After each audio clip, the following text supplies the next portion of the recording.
ამოვით ბატონ ბედია, მადლობა რომ მონაწილეობთ გაცნობაში. მე მგონი არ გესმოდათ ჩვენი სტუმრის ხმა, თუმცა ის ამბობდა რომ აი ცრუ საკითხია ზოგადად ლეგიტიმაცია, არა ლეგიტიმაციის საკითხი, მათ შორის ამაზე ლაპარაკი ამერიკის შეერთებულ შტატებთან მიმართებითაც, რომ აი არ აღიარებს ამერიკა და შემდეგ რაღაცა კონტაქტი რომ შედგება, ეს უკვე იმედგამაცრუებელიც არის. თქვენ ერთგვარ ერთ-ერთ თავარ მიღწევად და გამარჯვებადაც მიიჩნევდით, რომ საერთაშორისო დონეზე არ აქვს ამ ხელისუფლებას ლეგიტიმაცია, როგორ უყურებთ აი ასეთ მსჯელობას?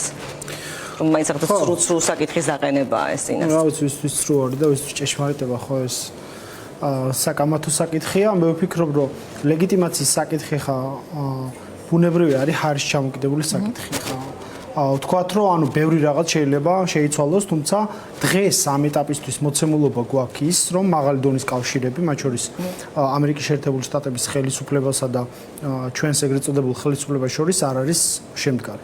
ფაქტია მოცემულობა ის, რომ მიუხედავად იმისა, რომ 100 დღე გავიდა უკვე ტრამპის ინაუგურაციის შემდეგ ახალი ადმინისტრაციის პირობებში, მიუხედავად იმისა, რომ გარდამავალი ადმინისტრაციის პირობებში დაედო ბიძინა ივანიშვილის ფინანსური სანქცია ხაზინის შეერთებული შტატების, დღემდე ეს სანქციები მოხსნილი არ არის. ბუნებრივია ეს საკითხი არის ჰაერში გამოკიდებული საკითხი, ჰაერში ჩამოკიდებული საკითხი და მიუხედავად იმისა, რომ შეერთებულ შტატებს ბუნებრივია თავისი სტრატეგიული ინტერესები ამოძრავებს და ეხა არის პერიოდი, როდესაც მას ძალიან ბევრი საგარეო პოლიტიკური საკითხებია გადასაწყვეტი, მათ შორის გლობალური უსაფრთხოების საკითხში, ჩვენს რეგიონშიც, მათ შორის შავ ზღვის რეგიონში, ბუნებრივია პრიორიტეტი ეხლა საქართველოს არ არის, თუმცა აი ამ ყველაფრის ფონზე ეხლა ლეგიტიმაციის საკითხის გასაღებად თითქოს ეხლა ლეგიტიმურია ხელისუფლება იქ დავითაშვილი მსოფლიო ბანკის რომელიღაც კონფერენციაზე ჩასული ხდება იქ ადმინისტრაციის თანამშრომლობს, ამაში არაბუნებრივი არაფერი არ არის. ამან ოდნავადაც არ გადახარა ლეგიტიმაციის სასწორი ერთგვარად ოცნების მხარე და ეს არ არის ამ მასშტაბის ამ პოლიტიკური ზონის შეხვედრა. სახელმწიფოა, გლობალური მოთამაშეა, შეერთებული შტატები ესაუბრება ავღანეთში თალიბანს, ესაუბრება მათ შორის ტვიტერის მეშვეობითაც და სხვა არხების მეშვეობითაც ირანში რეჟიმებს და ამაში ეხა გასაოცარი არაფერი არ არის, რომ დავითაშვილი ჩავიდა. რაზე ესაუბრებიან თქვენი აზრით? ეს ლეგიტიმაციის რას წაიღებდა დავითაშვილი, რას ჩამოიტანდა ხშირად სვამთას ეკითხვას? მე ვფიქრობ, გაცხადებული პოლიტიკა აქვს შეერთებულ შტატებს, მათ შორის ტრამპის ადმინისტრაციის პირობებში, როდესაც ერთ-ერთი სააგენტოს თანამშრომელმა ოფიციალური შეკითხვით მიმართა სახელმწიფო დეპარტამენტის ადმინისტრაციას, ხო და მათ შორის ჩვენ გვახსოვს შემდგარი საუბარი ელჩსა და მაკაბოჭორიშვილის შორის, როდესაც მათ გააცნეს პრიორიტეტები, რაც აქვს ტრამპის ადმინისტრაციას ახალი ხედვები და ბუნებრივია ის საკითხები ჩამოითვალა, რომელიც დააბრუნებს პოლიტიკურ დღის წესრიგში ევროპულ ევროატლანტიკურ მიმართულებებს ამ ქვეყნის. ამიტომ სანამ დაუშვა უსმინეთ გუშინ როგორი შთაბეჭდება დაგჭათ ვერაფერი ჩამოიტანა მან ბიზნესმენი ზოგადად ამერიკის შეერთებულ შტატებში ბიძინა ივანიშვილის პოსტალიონებს ძალიან ცუდი ბედი ელით ხოლმე ესე ჩანს ხოლმე ყოველ შემთხვევაში მათ შორის რა ვიცი ანუ და ნახოთ რა განვითარებას პოვებს ეს ყველაფერი, თუმცა ერთი მხრივ კობახიძე რომელიც ფორმალურად წარმოადგენს დღეს ეგრეთ წოდებულ მთავრობას საუბრობს იმასთან დაკავშირებით, რომ თითქოს მზად არიან გადატვირთვის პოლიტიკა შეერთებულ შტატებთან აწარმოონ, თუმცა მეორე მხრივ ტრამპის ადმინისტრაციას ამცირებენ პირდაპირ ფორმით და შეურაცხყოფას აყენებენ თითქოს მამუკა მდინარაძის პირით ეუბნებიან, აი შენ თუ მოახერხებ ბატონო დონალდ დაამარცხო დიპ სტეიტი შეერთებულ შტატებში, აი მაგ შემთხვევაში გადაიტვირთება ჩვენი პოლიტიკა და წარმოგიდგენია თქვენ ახლა რომ მამუკა მდინარაძე არის ადამიანი რომელიც დიპ სტეიტს ებრძვის აქ ქართველობას იცავს და ესენი არიან ძალიან მაგრები და დონალდ ტრამპმა რაღაცა საცეცები ვერ დაამარცხა იქ დიპ სტეიტის სახით შეერთებულ შტატებში. ანუ არათანმიმდევრული პოლიტიკაა, ხო? ჩვენ ვიძახდით რომ მოვიდოდა აუცილებლად იმის თქმელად ამ ხელისუფლების მხრიდან რომ ტრამპმა ვერ შეძლო დიპ სტეიტის დამარცხება და დიპ სტეიტის რაღაცა პოლიტიკის გაგრძელება. თუმცა მოცემულობა დღეს ნამდვილად საგანგაშოა ჩვენი ქვეყნისთვისაც, იმიტომ რომ იმ პირობებში, როდესაც მსოფლიოში გლობალური საკითხები წყდება, მათ შორის ახალი უსაფრთხოების არქიტექტურა შეიძლება დაიბადოს გლობალურადაც და ჩვენ რეგიონული მასშტაბით განსაკუთრებით უკრაინის ფონზე, ჩვენ საერთოდ პოლიტიკური დღის წესრიგის მიღმა შეიძლება დავრჩეთ და ეს არის ამ ხელისუფლების დამსახურებაც და ერთგვარი მიღწევაც, იმიტომ რომ რეჟიმისთვის ეს დამატებით სასიცოცხლო ძალებს შეიძლება წარმოადგენდეს. ამიტომ მე აბსოლუტურად დარწმუნებული ვარ, რომ ჩვენი ამოცანა უნდა იყოს, რომ აი ამ პოლიტიკურ დღის წესრიგში ჩვენი ქვეყანა დარჩეს და ამისთვის გავაკეთებთ ყველაფერს. ახლა ლეგიტიმაციის თუ ლეგიტიმაციის მიღმა ეს უნდა საქართველოს თემაზე მინდოდა მეკითხა ყობახიძემ პრინციპში ორი მინისტრი, ვინც ძველი მინისტრია ხო დავითაშვილი და ვახტანგ გომალაური, ესენი არ დაუნიშნავს, მეორე მინისტრი შეცვლა მან შეძლო სუსშის უფროსის შეცვლაც, როგორ გონიათ ახლა შვიდში აქვს დანიშნული მატყრელობა, ყობახიძე გახდება პარტიის თავმჯდომარე, თუ კი ის არ გახდება, ასეთ შემთხვევაში მე გამოდის ივანიშვილს საკუთარი ძალაუფლება რამდენიმე ჯგუფში ჰქონდა ყოველთვის დივერსიფიცირებული და არ არსებობდა ძალაუფლების ერთი ცენტრი, იმიტომ რომ შესაძლოა მისთვის ეს რაღაცა ტიპის გამოწვევად ქცეულიყო, თუმცა როგორც ჩანს რაღაცა პოლიტიკა შეიცვალა მიმართულებით, იმიტომ რომ ჩვენ ვაკვირდებით, რომ სხვადასხვა ხელისუფლების შტო, მაგრამ მათ შორის საკანონმდებლო ხელისუფლებაში ხა სრულად ყობახიძის გუნდია წარმოდგენილი, ისევე როგორც აღმასრულებელ ხელისუფლებაში, სასამართლო ხელისუფლებას ბუნებრივია ვერ ეხება და აქ ლეგიტიმაცია არც ექნება და ვერც იოცნებებს ალბათ ყობახიძე რომ ამ თავის საცცებით შეაღწიოს სასამართლო სისტემაში არ დაუშვებს უბრალოდ ის გავლენი ჯგუფი ამას სხვა მხრივ პარტიაში სრულად აიღო ძალაუფლება ხო ანუ ირაკლი ღარიბაშვილი ხა არასდროს არ ყოფილა პარტიის თავმჯდომარე ფორმალურად იკავებდა ამ თანამდებობას თორე ის პარტიის საარჩევნო პერიოდში პარტიის საარჩევნო შტაბს არ ხელმძღვანელობდა და ყობახიძე იყო საარჩევნო შტაბის ანუ ეს ყველაფერი ამბობდით რომ აი პრემიერობიდან როცა გადააყენეს მან დასრულდა რეალურად მისი პოლიტიკური კარიერა აი მაინც რა არის ინდიკატორია ირაკლი ყობახიძე რო გააგდეს ხა ძალიან სამწუხარო ანუ გააგდეს თუ წასვლის უფლება მისცეს ამაზეც იყო საუბარი არის ინდიკატორია კრიზისს საჩვენებს ეს ოცნებაში ყავდა პოლიტიკური ლიდერები გუშინაც რომლებიც ამბობდნენ ნაწილი ამბობდა რომ არ აქვს მნიშვნელობა მაგრამ აი თქვენთვის როგორ გამოიყურება ჩემი აზრით კითხავდა რომ ვიღაცებს ახლა შეიძლება უნდა წასვლა ვიღაცები შეიძლება შესაძლოა მომენტს ეძებენ მაგრამ მე ვფიქრობ რომ ღარიბაშვილი არ არის ის ადამიანი ღარიბაშვილს როგორც კი დაუსტვენენ და იცის ვინც უნდა დაუსტვინოს აუცილებლად დაბრუნდება ახლა მესამედ გააგდეს ადამიანი და 12 ჯერ მადლობა გადაუხადა წასვლის წინ ისე რომ გვერდში არავინ არ ედგა და ბოლოს შალვა პაპუაშვილმა რომელიც 2020 წლამდე საერთოდ არანაირი კავშირი არ ქონდა ოცნებასთან და პირიქით 2012 წელს დარწმუნებული ვარ ოცნების წინააღმდეგ აქვს ხმა მიცემული ამ ადამიანმა გააცილა რაღაცა საკუთარი წარმოუდგენელია ხო დღეს ანუ ივანიშვილი გაძლიერდა მისი გუნდი აი ეს რაღაც რომლის მონოლითის შენარჩუნებასაც ცდილობს ეს გაძლიერდა თუ დასუსტდა ამის შეფასება ეხლა ძალიან რთულია ამას დრო გვანახებ თუმცა ძლიერი რო არ არის დღეს ივანიშვილი და მისი გუნდი ფაქტია ივანიშვილის მითი რომელზეც იდგა მთელი ეს გუნდი რომ ივანიშვილი შეძლებდა ამერიკის შეერთებულ შტატებთან სიტუაციის გადატვირთვას, რესტარტს, ახალი პოლიტიკის წარმოებას, მათ შორის ევროკავშირთან საკუთარი პირობები დაელაპარაკებოდა, სანქციები არ იქნებოდა და ეს ყველაფერი დაალაგდებოდა. ფაქტია, რომ მოცემულობა არ დადგა ესეთი, ფაქტია ის, რომ სანქცირებულია დღეს ხელისუფლება, მათ შორის ძალიან მწვავე დაღიქვამენ ის ადამიანები, სავიზო სანქციებსაც კი, რომლებიც ახლა დღეს საუბრობთ, თითქოს სამშობლოს იცავენ და ასე შემდეგ, დღეს გვაქვს ეს მოცემულობა.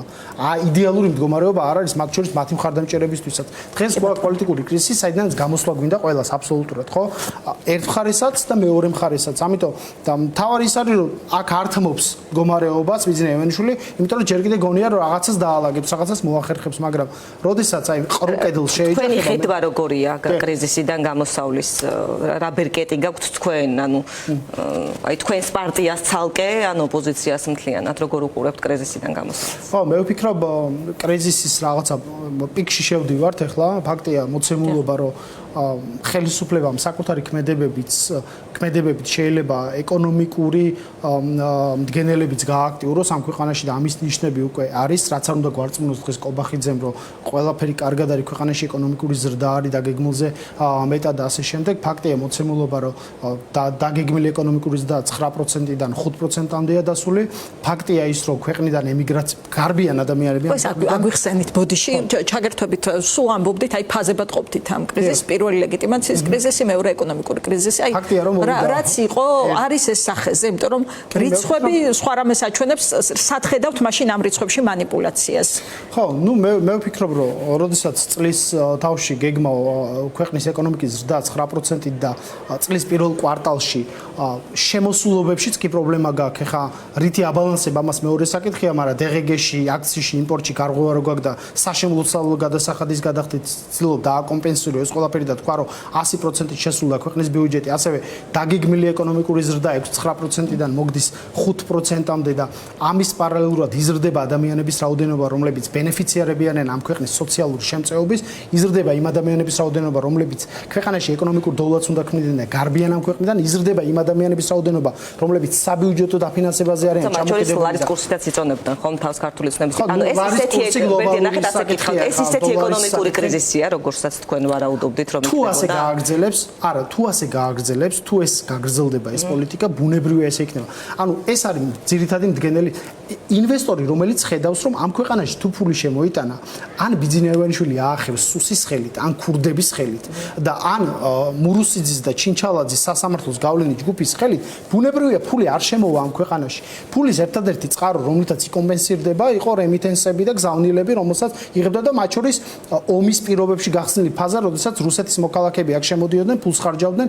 ეს მოცემულობა შეიძლება სიტუაციის დარეგულირებასთან ერთად ბუნებრივია გაჩერდეს და ეს გზავნილებიც აღარ იყოს. ამიტომ ვფიქრობ, ეს კრიზისთან გამოსავალს დავუბრუნდეთ. კრიზისთან გამოსავალს ხელის უფლებაო და უცხოებას საერთოდ არ აღიარებს ხომ კრიზისს. რაზე შეატყვეთ რომ რაიმე გამოსავალს ეძებს, რაიმე ნიშანი იყო. ერთია საჯაროდ როგორ კომუნიცირებს ოცნება იმასთან დაკავშირებით, თითქოს ქვეყანაში კრიზისი არ არის და ყველაფერი კარგად ხდება, მაგრამ მეორეა ის რაც ხდება ქვეყანაში, ხო?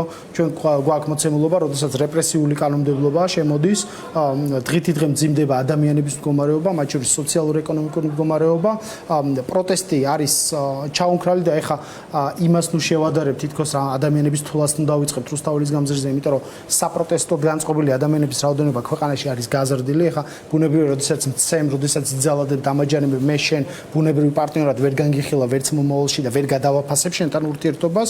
შესაბამისად, ეს საპროტესტო განწყობა ჩუმი სახლში თუ სამსახურში გამოხატული 900-მდე ადამიანი საჯარო მოსამსახურე გაათავისუფლეს ამ ქვეყანაში. ეს ხო გადამდებია მათთვის, მათი ოჯახის წევრებისთვის, მათი მეგობრებისთვის. ამიტომ ეს არ არის იული მდგომარეობა, მათ შორის რა თქმა უნდა ჩვენთვისაც, მეორე მხარისთვისაც, თუმცა დღეს გვაქვს მოცემულობა, როდესაც ჩვენ გვჭირდება საუბარი, ჩვენ გვჭირდება მედიაცია. აი, დავუბრუნდით ახლა ისევ გაგაწყვეტინეთ წეგან კრიზისთან გამოსავლის თქვენი ხედვა. აი რა ნაბიჯები უნდა გადაიდგას? მე ვფიქრობ, არა ისეთი მედიატორი, რომელსაც მე იმიტომ რომ სიტყვა გატეხილი აქვს ბუნებრივია ეხა ოცნებას შალმიშელის შემდეგ ძნელია ეხა საერთაშორისო პარტნიორების მხრიდან რაღაც ნდობაზე საუბარი, თუმცა მე ვფიქრობ მედიაციის საკითხის გარეშე ეს პრობლემა ვერ გადაწყდება. ჩვენ გვჭირდება საერთაშორისო იქნება. ახლა ისევ ფაზებად ხომ არ დაყოფთ თუ გაეშვებით ამ წინასწარმეტყველებას? არა, რატო ჩვენ წინასწარმეტყველება მე რომ არ შეგახსენოთ. ხო, კი ბატონო შეგვახსენეთ, მაგრამ მოცემულობა არ იყოს ისე როგორც პირველი ფაზაც წავიდა ისე როგორც ჩვენ საუბრობდით, მეორე ფაზაც ეხა შეიძლება დაიწყოს და დამთავრდეს ისე როგორც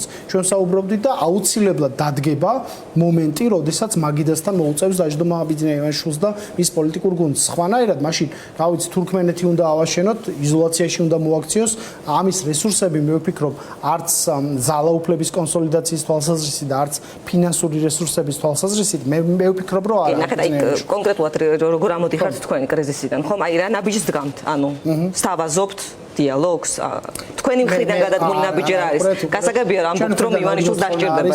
ჩვენი მხრიდან არის ორი მოთხოვნა. ის ადამიანები ტყვეები, რომლებიც დღეს არიან საპატიმრო დაწესებულებებში, დაუყოვნებლივ უნდა გათავისუფლდეს და ქვეყანა უნდა დაუბრუნდეს ევროპული მომავლის გზას, ევროპული მომავლის რელსებს, რომელიც გადის ახალ არჩევნებზე. ამიტომ ლაპარაკი იქნება აუცილებელი ვამბობთ და ანუ თქვენი მხრიდან რა ნაბიჯს დგამთ? ლაპარაკი იქნება აუცილებელი, თუმცა ნუ რავინ იფიქრებს, რომ მხოლოდ ჩვენ დაუსხდებით ახლა ბიძინეევაშვილს და რაღაცაზე ველაპარაკებთ. ჩვენ ვსაუბრობთ საერთაშორისო მედიაციაზე, შეერთებული შტატების და ჩვენი ევროპელი პარტნიორების, ევროკავშირის მონაწილეობაზე.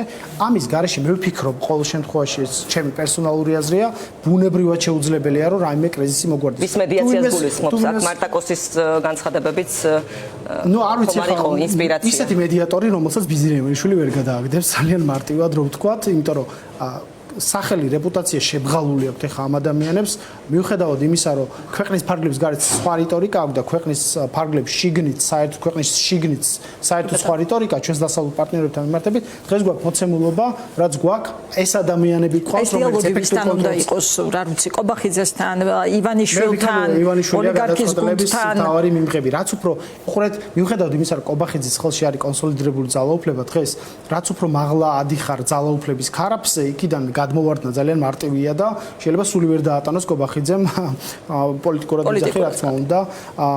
როდესაც მისი განკითხვის ჟამი დადგება და მისი განკითხვის ჟამი იმედია სხვებისგან უფრო დადგება ვიდრე ბიძინაევიშვილისგან, იმიტომ დადგება აუცილებლად ეს მოცემულობა დაგვიდგება.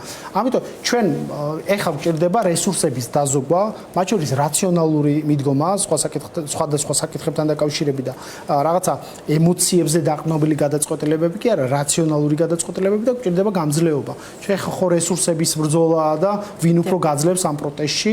მე დარწმუნებული ვარ აბსოლუტურად იმაში, რომ ჩვენ ჯერ კიდევ დაგვჭირდა რესურსი იმისი და გვაქვს რესურსი იმისი, რომ აი ამ ბრძოლაში რაღაცა მოთმინება და რესურსების დაზოგვა გამოვავლინოთ, გავაგრძელოთ ჩვენი პოლიტიკა, მათ შორის ვამხილოთ ყველა ადამიანი, რომელიც აი ძალადობრივ სისტემაში არის ჩართული, გავაგრძელოთ არაღიარების პოლიტიკა, გავაგრძელოთ მოთხოვნა, მათ შორის სანქციების იმ ადამიანების მიმართ, რომლებიც აი ამ რეჟიმის საყრდენები არიან და ჩართული არიან საკუთარი მოქალაქეების წინააღმდეგ ძალადობაში, მათი არჩევანის მოპარვაში და მათი თავისუფლების შეზღუდვაში და ამ ქვეყნის ევროპული მომავლის გაჩერებაზე. ეს არის ჩვენი გზა, რომელიც ჩვენ უნდა გავაგრძელოთ, თუმცა ამასთან ერთად ჩვენ გვჭირდება რაციონალური მოდგომა, არა ემოციური გადაწყვეტილებები და ბევრი რაღაცა. კიდე ამიტომაც გითხრათ, ანუ თქვენი რაციონალური მიდგომა, ანუ აი ამ დიალოგთან მიმართებითაც, აი თქვენი ნაბიჯი რა იქნება? ანუ გასაგებია რომ ამბობთ რომ აი უნდა დაიწყოს მედიატორის ჩართულობით, ხომ, როგორც თქვით, მხოლოდ და მხოლოდ ასეთ შემთხვევაში მოლაპარაკებები. ორ საკითხს, ეს ორი საკითხი ისედაც ცნობილია, ეს ორი საკითხი ოცნებამ ისედაც იცის, 150 დღეა ეს არის მთავარი მოთხოვნა და არასრულებს ამას ოცნება, ხო? ამიტომ გეკითხებით. შარლ-მიშელი ორი დავამატებ. გავიგე ხა არ არის რისკი რომ იგივე მივიღოთ. 150 დღეზე მეტია არასრულებს გასაგებია, მაგრამ ამაზე ვსაუბრობდი ზუსტად რომ აუცილებლად დაუდგება ბიძინაევიშვილის მომენტი და მის პოლიტიკურ გუნდს, როდესაც ყრუ კედელს შეეჯახება. მე არ ვიცი ხა რა მითებზე დგას ჯერ კიდევ ეს ადამიანები და ხა ზარქუას შეიძლება პერსონალურად არ აწუხებდეს არც ვიზის შეზღუდვა, არც ფინანსური სანქციები, მაგრამ მისი გარემოცვა, რომლებიც საყრდენი არიან და ამ ივანიშვილის რეჟიმის ფინანსურ მდგრადობას უზრუნველყოფენ, მათთვის პერსონალურად ძალიან დიდი რამის მანიშნებელი შეიძლება იყოს დაძრული ფინანსური სანქციები მათ მიმართულებით. მათ შორის რუხაძისთვის, მათ შორის იმ ადამიანებისთვის, რომლებიც დღეს რეჟიმს ემსახურებიან, დღეს რეჟიმი რამდენიმე რამეზე დგას, ამაზე ხშირად გვისაუბრია პოლიციურ ძალადობრივ სისტემაზე, დგას თავის პროპაგანდულ არხებზე და რეჟიმის სპონსორებზე და თუ ეს ბასტიონები არ ჩამოვშალეთ ჩვენ და ჩვენი ესე რომ ვთქვა დახმარება ამაში არ გამოიხატა, გაგვიჭირდება, მაგრამ მე დარწმუნებული ვარ აბსოლუტურად იმაში, რომ ეს პროცესი დაწყებულია და აუცილებლად მივა თავის ლოგიკურ დასკვნამდე, თუმცა ბედე მაინც ეს ვერსია, რომ რაღაცა ცრუმოლოდინები შექმნა ჩვენი მოქალაქეებისთვის, რომ აი ხვალ ჩამოიშლება რეჟიმი, ზეგ ჩამოიშლება რეჟიმი, თვითმმართველობის არჩევნებში თუ არ მივიღეთ მონაწილეობას, წავა ეხა ბიძინაევიშვილის მაგრამ აი თუ იქნება ის ვითარება რომ არ მიდის ივანიშვილის სახლში არც ბადამდელი არჩევნები ხელახალი არჩევნები არ ინიშნება და კალენდარზე მოდის თვითმმართველობის არჩევნები აი ამ შემთხვევაში რა ხდება თუ არანაირ დიალოგზე არ მოდიან თუ პატიმრებს არათავისუფლებენ უფრო მკაფიო პასუხი დღეს ამ კითხვაზე აქვს კახარიას ან თქვენ ან გუნდს მე მკაფიო რაც შემიძლია გითხრათ თეონე თამუნა არის ის რომ ჩვენი პოლიტიკური გუნდი ყველა არჩევნებისთვის არის მზად, ყველა არჩევნებისთვის იქნება მზად. რაც ვადი მოცემულობები გვექნება იმ დროს, როდესაც საარჩევნო რეგისტრაციის ვადები მოვა, შევხედავ და მაგის მიხედვით მივიღებთ გადაწყვეტილებას. თუმცა პირდაპირ გეუბნებით, საუბარი იმასთან დაკავშირებით, რომ აი ვიღაცები რო ხმალს იქნებენ თითქოს თვითმმართველობის არჩევნებში არ მიიღებენ მონაწილეობას და ასე შემდეგ და ზოგიერთი მე მელასავით ეპარება თურმე არჩევნებს და ზოგიერთი თურმე საარჩევნო კამპანიაში არ არის ჩართული, მაგრამ ვინ ეპარება კონკრეტულად რატომ არასდროს არ პასუხობთ. საზოგადოებამ გამოიტანოს აღქმები.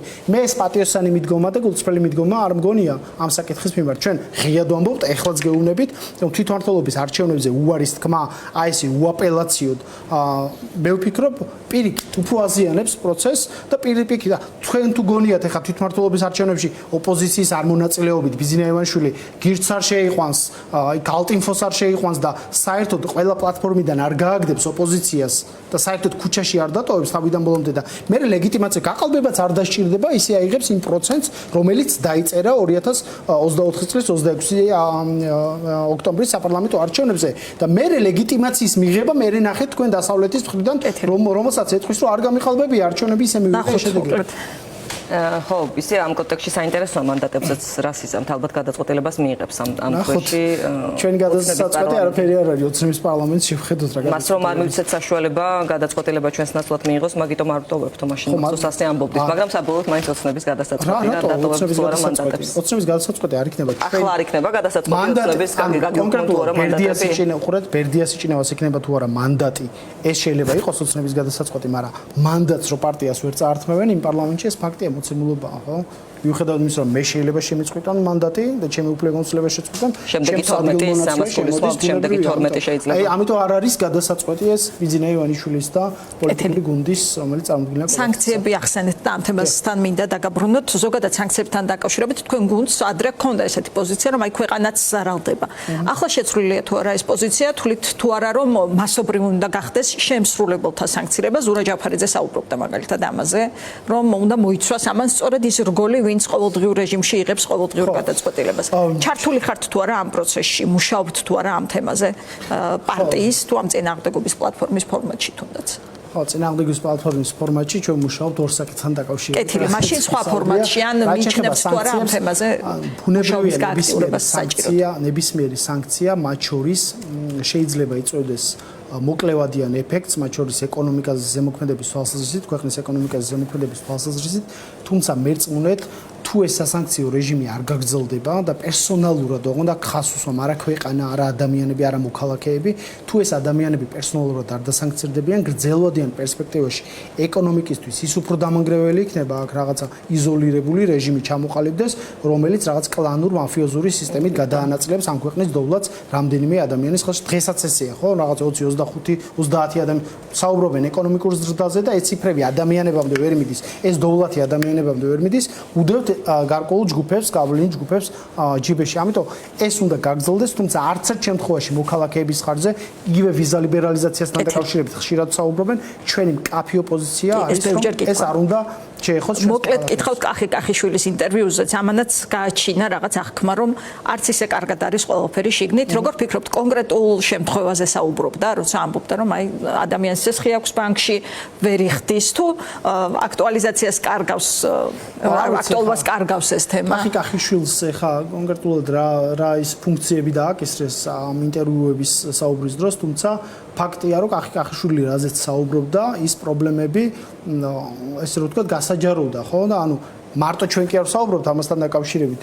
გუშინ რომ მათი გუნდის წევრი იყო და დღესაც დარწმუნებული არის იმ გუნდის წევრია, ის ადამიანის ხომ არ იყო ისე ეს მესიჯი ოცნების მხრიდან როგორ გქონდა? ავიც ივანიშვილისთვის მესიჯის მიწვენა 2-3 ადამიანის მეშვეობით შეეძლოთ ამ ადამიანებს და ივანიშვილისთვის არ ხდება ეს მხოლოდ, ხო? ანუ ფაქტია, რომ შიგნით პრობლემები არსებობს ამასთან დაკავშირებით. კი, და ბოლოს ძალიან მოკლედ მინდა გითხოთ, როგორ გონიათ თვითმმართველობის არჩევნებში კალაძე იქნება მერობის კანდიდატი ისე? დარწმუნებული ვარ, რომ იქნება.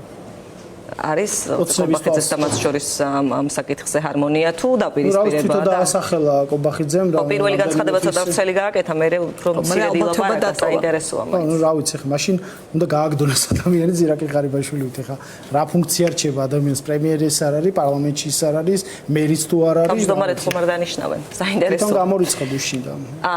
პარტიის თავმჯდომარეს გულისხმობთ, კი ბატონო, გამორიცხა ეს საკითხი კალაძე. ბერდია, ძალიან დიდი მადლობა, რომ მიყავით ჩვენი გადაცემის სტუმარი. მადლობა, რომ პასუხობდით ჩვენ შეკითხვას. ბერდიას იჭინავა პარტია გახარია საქართველოსთვის ერთ-ერთი ლიდერი პასუხობდა ჩვენს კითხვებს. რეკომის შემდეგ დავბრუნდებით პირდაპირ ეთერში და გიამბობთ სასამართლო პროცესების ქრონიკაზე, რომელსაც არაფერი აქვს საერთო სამართლიანობასთან. ნარგის დავითაძე, სინდის პატიმრის, ზვია ცეცხლაძის დედა, ნანუკა ჟორჟოლიანი, ნანუკას ფონდის დამფუძნებელი და ჟურნალისტი იქნებიან ჩვენი სტუმრები. დაგველოდეთ.